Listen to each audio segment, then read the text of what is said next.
Welcome to your Farm and Home Show. My name is Joanna Coles, and this morning we're visiting with Dr. Jordan Shockley. He's with the University of Kentucky, Department of Agriculture Economics, Associate Extension Professor there. We're going to unpack a topic that we've talked about for a few years, but it's kind of shifted focus, and that's carbon markets.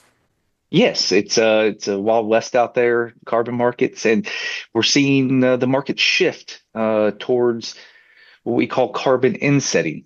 And before, farmers were a little leery about selling carbon credits because it wasn't tangible in a lot of cases.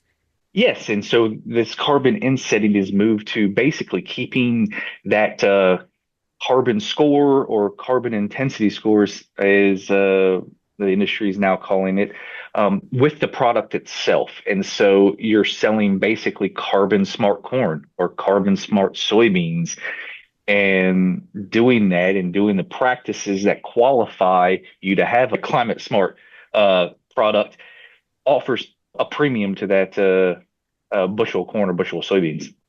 Absolutely. And sometimes when we hear, climate smart technologies we're unsure about what that means exactly.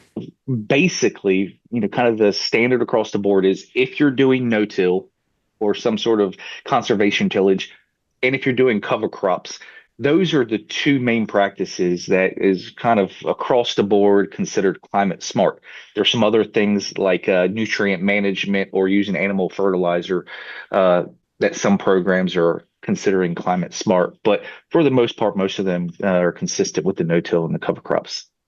The hopes is that there will be a premium. The key here for farmers that have been doing these practices is being able to prove that you're doing the practices that are required or to get that premium. And so documentation is going to be key moving forward, and that's going to be digital documentation. And so hopefully our farmers are prepared. A lot of our farmers do like precision ag stuff anyway, have that. It's just putting it into a format that's acceptable to prove that you're doing those practices. And with the carbon credits, that was a voluntary program that farmers could participate in.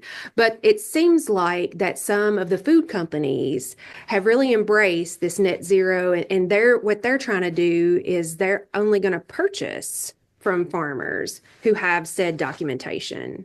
Yes, and so to lower their greenhouse gas footprint as a company, they are looking to source products, including raw ingredients, that have a lower carbon footprint.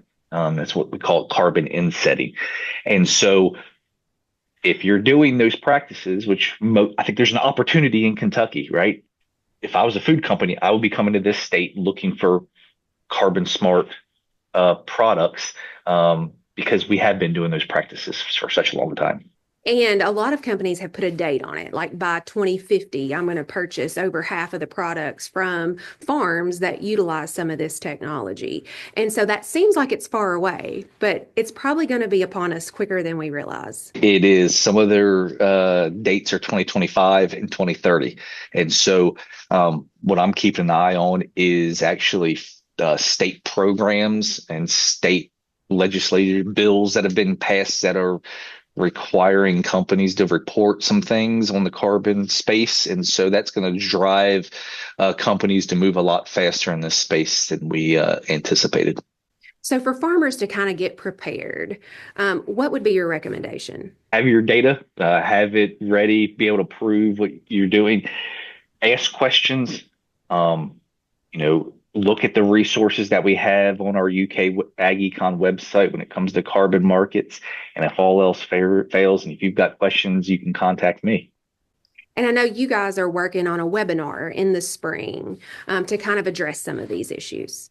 Yes, it's for row crop producers and ranchers in the Southeast. It's going to be, a multi-state webinar where you're going to have myself on there as well as my colleague who is an ag lawyer who specializes in carbon contracts and carbon markets. And so it's going to be a great opportunity. So stay tuned for an announcement on potential dates for that webinar.